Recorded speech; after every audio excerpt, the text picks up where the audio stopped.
Sa ngalan ng Ama, ng Anak, ng Espiritu Santo. Amen. Sumainyo ang Panginoon. At sumaiyo rin. Mga kapatid, aminin natin ating mga kasalanan upang tayo maging marapat gumanap sa banal na pagdiriwang ng misang ito. Inaamin ko sa makapangyarihang Diyos at sa inyong mga kapatid na lubha ko nagkasala sa isip, sa salita at sa gawa at sa aking pagkukulang. Kaya sinasamo ko sa mahal ni Birheng Maria, sa lahat ng mga anghel at mga banal, at sa inyong mga kapatid na ako'y panalangin sa Panginoong ating Diyos. Kawaan tayo ng makapangyarihang Diyos, patawarin tayo sa ating mga kasalanan, at patnubayan tayo sa buhay na walang hanggan. Amen. Panginoon, kaawaan mo kami. Panginoon, kaawaan mo kami. Kristo, kaawaan mo kami. Kristo, kaawaan mo kami. Panginoon, kaawaan mo kami. Panginoon, kaawaan mo kami. Manalangin tayo. Ama naming makapangyarihan, pinananauli at pinahahalagahan mo ang wagas na katapatan. Itaguyod mo ang aming kalooban upang mahubog sa sigasig ng iyong Espiritu at maging matatag sa pananalig at masipag sa gawa ng pag-ibig. Sa pamagitan ni Jesucristo kasama ng Espiritu Santo, magpasawalang hanggan. Amen.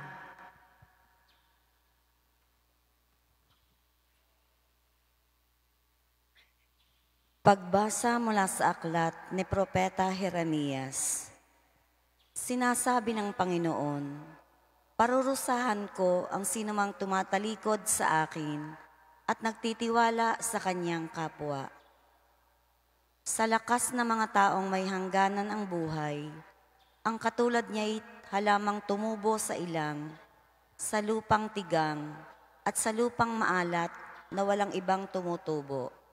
Walang mabuting mangyayari sa kanya, ngunit maligaya ang taong nananalig sa Panginoon. Pagpapalain ang umaasa sa kanya, ang katulad niyang halamang nakatanim sa tabi ng batisan, ang mga ugat ay patungo sa tubig. Hindi ito manganganib kahit dumating ang tag-init, sapagkat mamamalaging luntian ang mga dahon nito, kahit di umulan, ay wala itong aalalahanin. Patuloy pa rin itong mamumunga. Sino ang makauunawa sa puso ng tao? Itong mangdaraya at walang katulad, wala nang lunas ang kanyang kabulukan. Akong Panginoon ang sumisiyasat sa isip at sumusubok sa puso ng mga tao. Ginagantihan ko ang bawat isa ayon sa kanyang pamumuhay at ginagantimpalaan ayon sa kanyang ginagawa. Ang salita ng Diyos. Salamat sa Diyos. Salmong tugunan.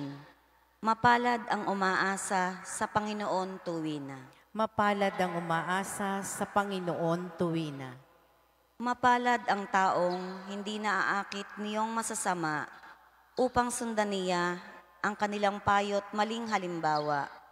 Hindi sumasama sa sinumang taong ang lagi adhikay, pagtawanan lamang at hamat-hamakin ang Diyos na dakila. Nagagalak siyang laging magsaliksik ng banal na aral. Ang utos ng poon siyang binubulay sa gabi at araw. Mapalad ang umaasa sa Panginoon tuwina. Ang katulad niya ay isang punong kahoy sa tabing batisan. Sariwa ang dahot, laging namumunga sa kapanahunan. At anumang gawin ay nakatitiyak na magtatagumpay. Mapalad ang umaasa sa Panginoon tuwina.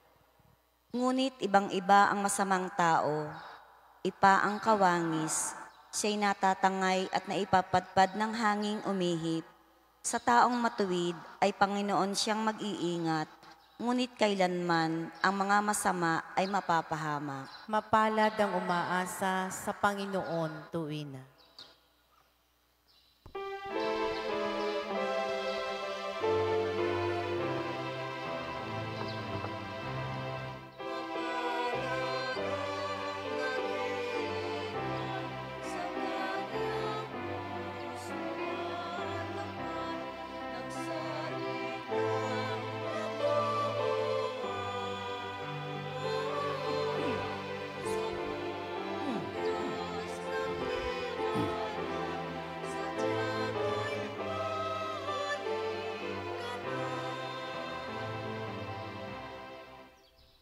Sumayin niyo ang Panginoon. at sumaiyo rin.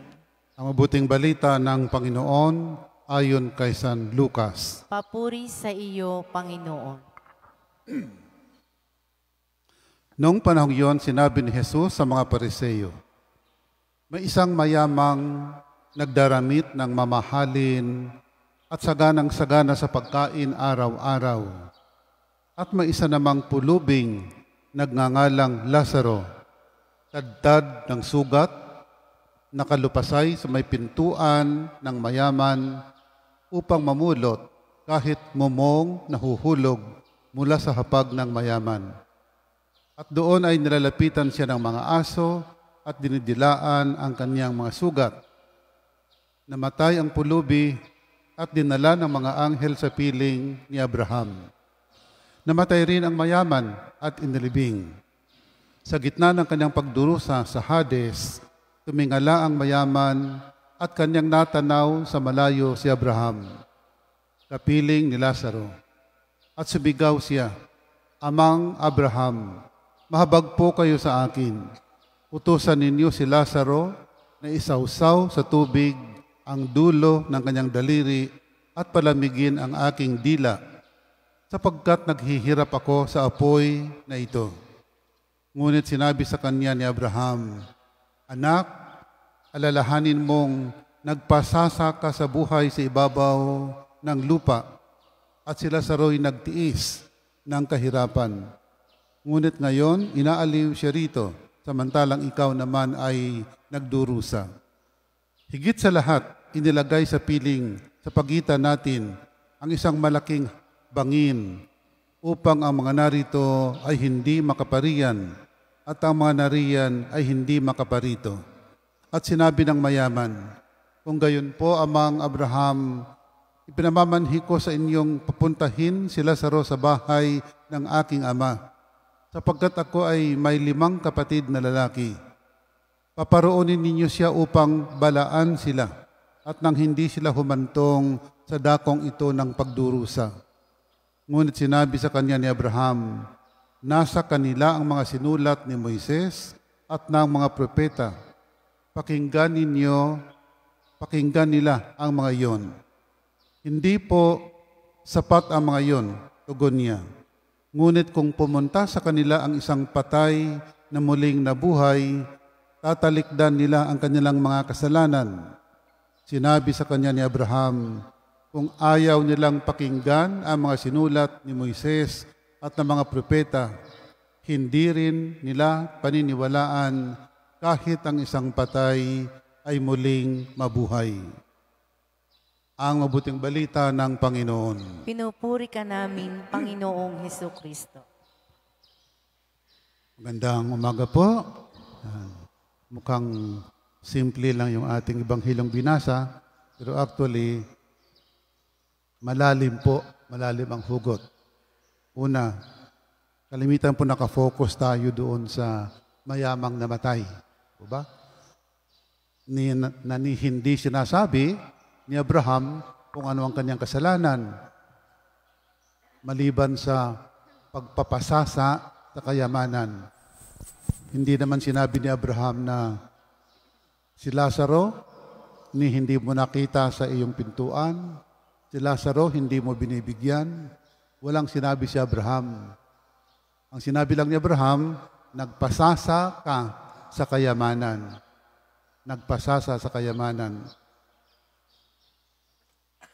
Pagkatapos, yung nakikita ng taong mayaman ay yung si Lazaro at hindi ang Diyos. Hindi si Jesus, kundi si Abraham. Ano po ang papel ni Abraham sa Ebanghilyong binasa natin? Bawat bagay na tinatanggap natin mula sa Diyos, lahat ng kaloob na binibigay ng Diyos sa atin, ay may kapalit mula sa atin.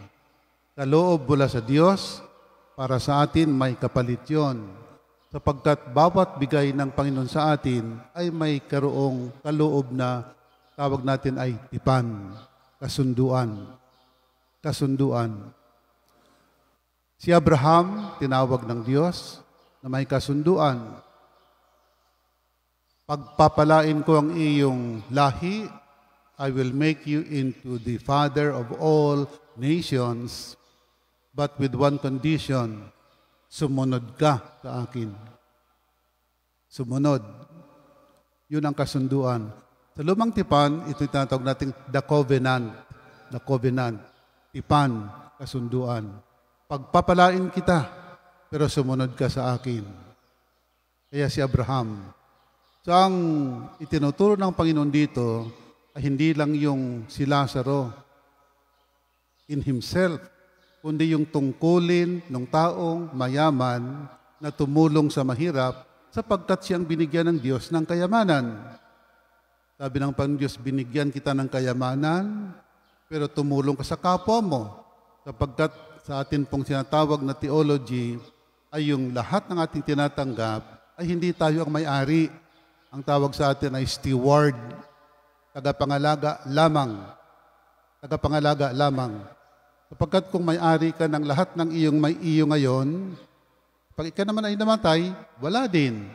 Kaya hindi mo pag-aarian habang buhay. Steward ka lang, pwede mong ipapasa sa mga anak mo, ipapasa mo sa mga nangangailangan, sa iyo nang ibinigay ng Diyos, ikaw ang may tungkulin, ang iyo namang tungkulin sa Diyos, ay ang pangalagaan ng ibinibigay sa iyo ayon sa kalooban ng Diyos. Iba sa isang parte ng Ebanghelyo, sabi ng isang mayaman, ibang mayaman ito, Panginoon, ano po ang gagawin ko para makapasok sa buhay na walang hanggan? Sabi ng Panginoon, alam mo ang mga batas. Sabi ng mayaman, nasunod ko na po lahat. Sabi ni Kristo, kung gayon, ibigay mo sa mahirap ang kayamanan mo at sumunod ka sa akin. Hindi nagawa ng mayaman sapagkat hindi niya kayang gawin. Ibig sabihin, ang ultimate goal talaga natin sa buhay, ang ultimate journey natin ay yung pagsunod sa Panginoon. Pagsunod sa Panginoon. Kung hindi man katulad nung sa mayamang sumunod kay Kristo, pagsunod sa mga tungkulin natin sa Panginoon ayon sa tipan ng ating pakipagkasundo sa Diyos. Meron po sa buhay natin, may tinatawag tayong unwritten rule, unwritten covenant. Hindi man sinasabi sa iyo ng Diyos na, hoy, ibibigay ko ito sa iyo, pero ito ibibigay mo doon. Wala namang nakasulat na ganyan. Pero mayroong unwritten covenant na kung ikaw ay binigyan ng Diyos, ibahagi mo sa iyong kapwa.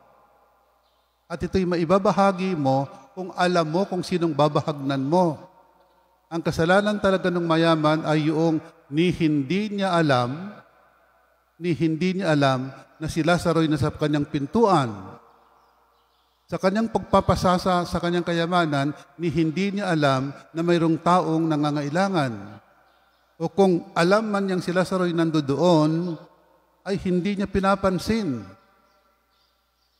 Ibinigay sa iyo ang kayamanan, hindi mo alam na mayroong mga tao palang mas nangangailangan. Nung isang araw, nung linggo yata, ang sabi ko sa homily ay, yung ibinibigay ng Diyos na labis na sa iyo, ay hindi na sa iyo yon. Ang ibinibigay ng Diyos na labis-labis na sa iyo, hindi na sa iyo yon. Yun ay sa may mga nangangailangan. Ibinibigay ng Diyos sa iyo upang ibigay doon, sapagkat ikaw ang pinili ng Diyos na maging tagapangalaga. Steward. Steward ka lang. Yan po sa moral, tinatawag po nating moral theology. No? Moral theology. Ang anumang iyong natatanggap na labis-labis na sa iyo, ay hindi na sa iyo, kundi ibinibigay ng Diyos sa iyo upang ipamahagi mo. Ang mayamang ito, binigyan ng Diyos ng labis-labis, hindi niya alam na mayroong isang taong nakalupasay sa kanyang pintuan. O kung alam man niya, hindi niya pinapansin. Yun ang ugat ng kasalanan ng taong ito. Yan ang sinabi ni Abraham, yung mga kasalanan, yun ang kasalanan. Sapagkat ang kasalanan, makita po natin, walang masamang ginawa walang masamang ginawa yung mayaman kay Lazaro. Walang masamang ginawa ang mayaman kay Lazaro. Pero wala siyang mabuting ginawa sa mayaman, kay Lazaro. Kaya sa ating katesismo, ang kasalanan ay dalawang uri. No? Una, sin by commission. Ang pangalawa ay sin by omission. Nagkakasala tayo sapagkat nakagawa tayo ng masama. Sa kabilang dako naman, nagkakasala pa rin tayo kahit wala tayong ginagawang masama, nagkakasala pa rin tayo sapagkat wala naman tayong ginagawang mabuti. So, dalawang bagay po yun. You commit sin by two means. One, dahil nakagawa ka talaga ng kasalanan. Pangalawa, sapagkat wala kang ginawang masama. Kaya sa buhay natin, it is not enough not to do, not to commit sin, not to do bad things. Kailangan ding gumawa tayo ng kabutihan. Mga kapatid, inuulit ko po, lahat po tayo ay binibiyaan ng Diyos, malaki man o maliit. Pero bawat bigay ng Diyos sa atin ay may kaakibat na kasunduan. At ang kasunduan, especially sa mga bagay na material, ay ang Panginoon ang bibigay sa iyo upang ikaw ang tagapangalaga, pero ibahagi mo sa mga mas nangangailangan. At upang makabahagi ka sa mga mas nangangailangan, tumanaw ka sa labas. Go out of yourself. May mga taong hindi nila kasi alam eh. May mga taong hindi nila alam na may taong mas nangangailangan sapagkat hindi sila lumalabas sa kanilang sarili, sa kanilang tahanan, sa kanilang sariling pagkatao, nakafocus sila doon. Kaya hindi nila alam na mayroong mga taong mas nangangailangan sa mga bagay na ipinamahala sa kanila ng ating Panginoon. Sa ngalan ng Ama, ng Anak, ng Espiritu Santo. Amen. Amen. Habang inaalala natin ang mga pangailangan ng mga dakila, ng mga dukha, lumapit tayo sa ating Diyos na nagbabahagi sa lahat ng Kanyang kayamanan sa pagsusugo ng Kanyang anak sa mundo at ating itutugon sa bawat panalangin. Ama ng mga dukha, pagpalain mo kami. Ama ng mga dukha, pagpalain mo kami.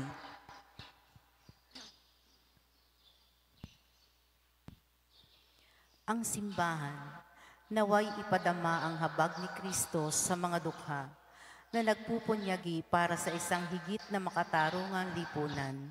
Manalangin tayo sa Panginoon. Ama ng mga dukha, pagpalain mo kami. Ang mga natutuksong maging alipin ng kayamanan at kapanatagang dulot ng mga material na bagay, naway makaunawa na nagmumula ang espiritual sa kahirapan sa pagtangging magbahagi sa kapwa. Manalangin tayo sa Panginoon. Ama ng mga dukha, pagpalain mo kami. Tayong lahat naway tumanggap ng biyayang magpakita ng awa at habag, pangunawa at pagiging bukas palad sa mga nangangailangan. Manalangin tayo sa Panginoon. Ama ng mga dukha, pagpalain mo kami. Ang mga may sakit, naway palakasin ng init at ng pagmamahal na presensya ng Panginoon.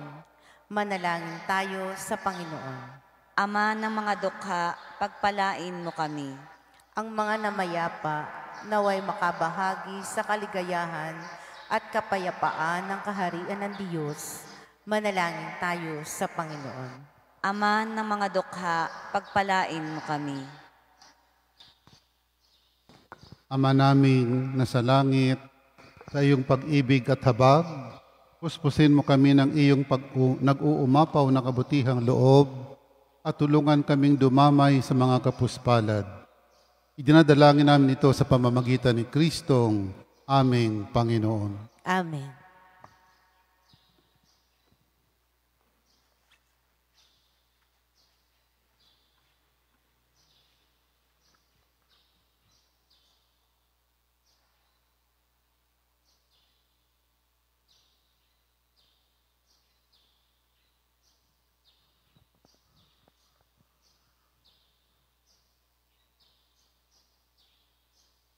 Kapuri-puri ka Diyos amang lumikha sa sanlibutan sa iyong kagandahang loob. Narito ay may alay mula sa lupa't bunga ng aming paggawang tinapay na ito para maging pagkaing nagbibigay buhay. Kapuri-puri ang poong may kapal, ngayon at kailanman.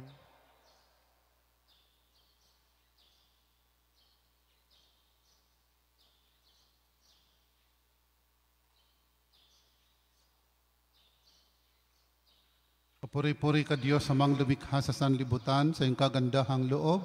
Narito ay may alay mula sa katas ng ubas at bunga ng aming paggawa ang alak na ito para maging inuming nagbibigay ng iyong Espiritu. Kapuri-puri ang poong may kapal, ngayon at kailanman.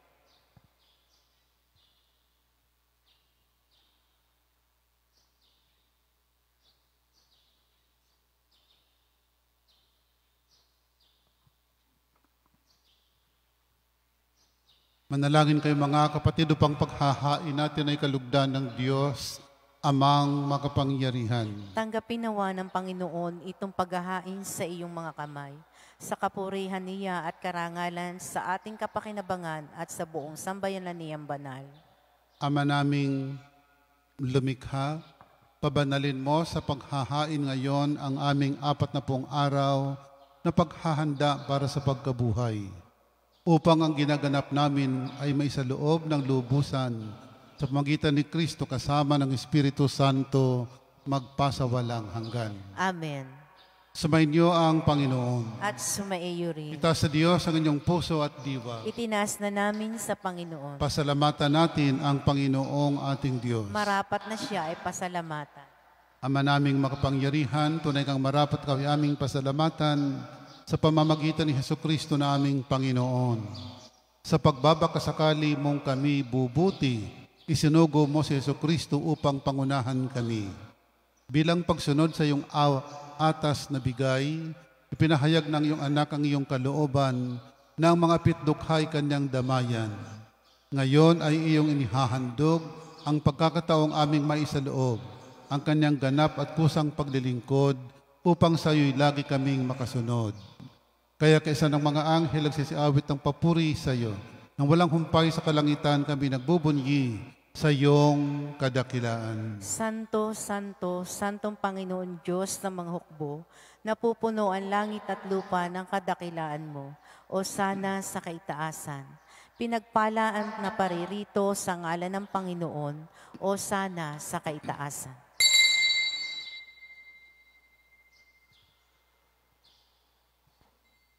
Ama naming banal, ikaw ang bukal ang tanang kabanalan, kaya't sa pamagitan ng Espiritu gawin mong banal ang makaloob na ito, upang para sa aming maging katawan at dugo ng aming Panginoong Hesukristo. Bago niya pinagtiis ang kusang loob na maging handog, hinawakan niyang tinapay, pinasalamatan kanya, pinaghati-hati niya yon. Niabot sa kanyang malagad at sinabi, tanggapin ninyong lahat ito at kanin. Ito ang aking katawan na ihahandog para sa inyo.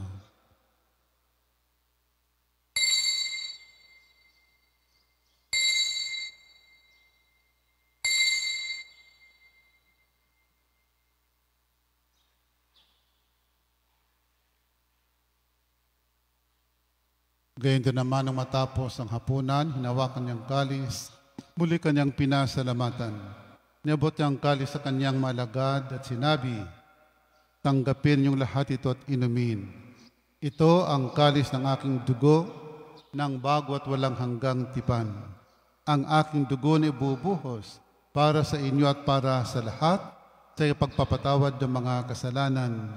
Gawin ninyo ito sa pag-alaala sa akin.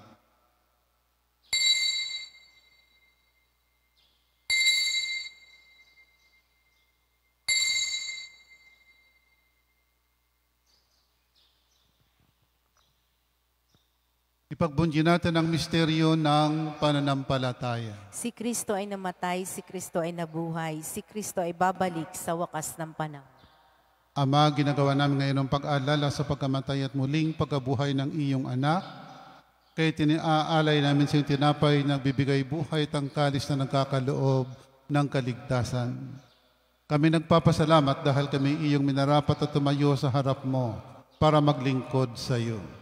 Isinasamo namin kaming magsasalo-salo sa katawan at dugo ni Kristo'y mabuklod sa pagkakaisa sa pamamagitan ng Espiritu Santo. Ama, lingapin mo yung simbahang laganap sa buong daigdig. Puspusin mo kami sa pag-ibig. Kaysa ni Francisco naming Papa, ni Gilbert na aming obispo at ng Tanang Kaparian.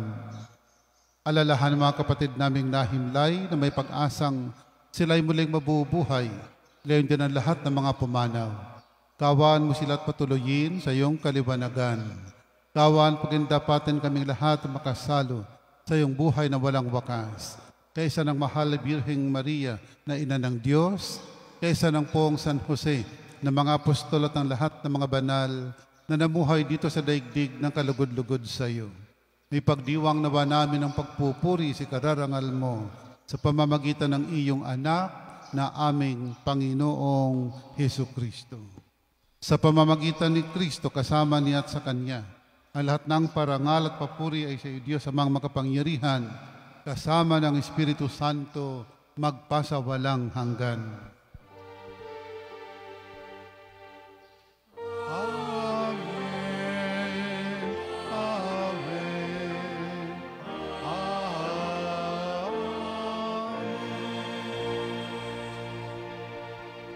Sa tagubilin na kagagaling na utos sa turo ni Jesus na Panginoon natin at Diyos, awitin natin ang Ama namin. Ama namin, sumasalangit ka,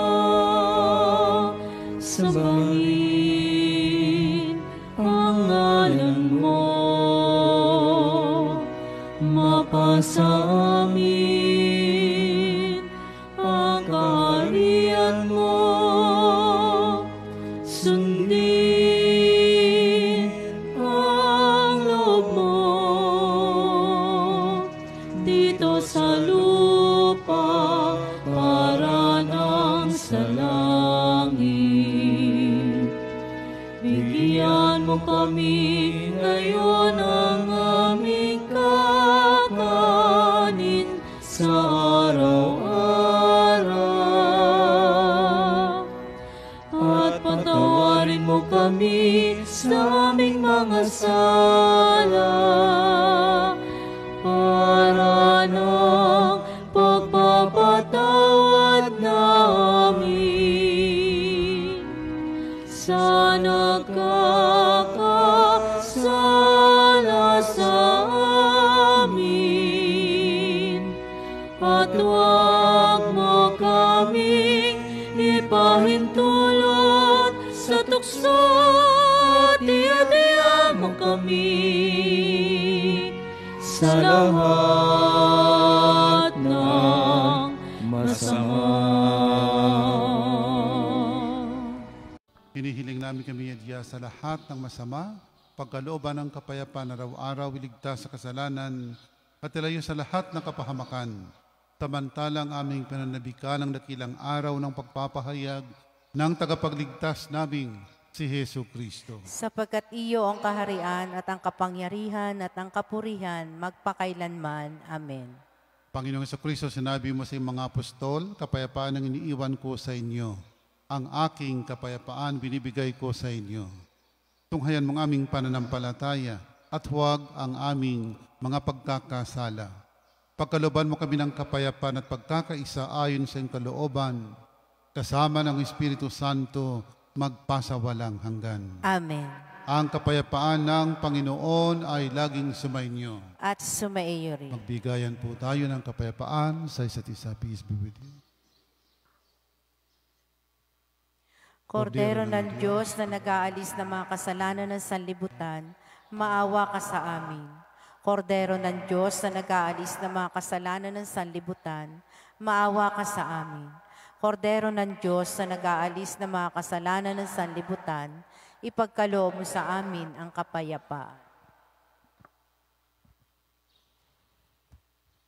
Mga kapatid, narito si Kristo, ang Kordero ng Diyos, na nag-aalis ng mga kasalanan ng sanlibutan. Mapalad tayong nanyayahan sa kanyang piging.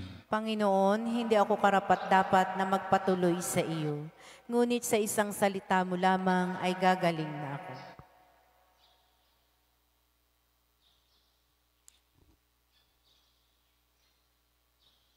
Ang katawan ni Kristo. Amen.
Manalangin tayo. Ama naming mapagmahal, ang pinapakinabang naming paghahain ay mamalagi nawa sa aming gawain at magpatibay sa mga ginaganap namin. Sa pamamagitan ni Jesucristo kasama ng Espiritu Santo, magpasawalang hanggan. Amen. Sumayin niyo ang Panginoon. At sumaiyo rin. Pagpalain ka ng makapangyarihang Diyos, Ama, Anak, at Espiritu Santo. Amen. Tapos na po ang ating pagdiriwang. Humayo kayong mapayapa upang ang Panginoon ay mahalin at paglingkuran. Salamat sa Diyos.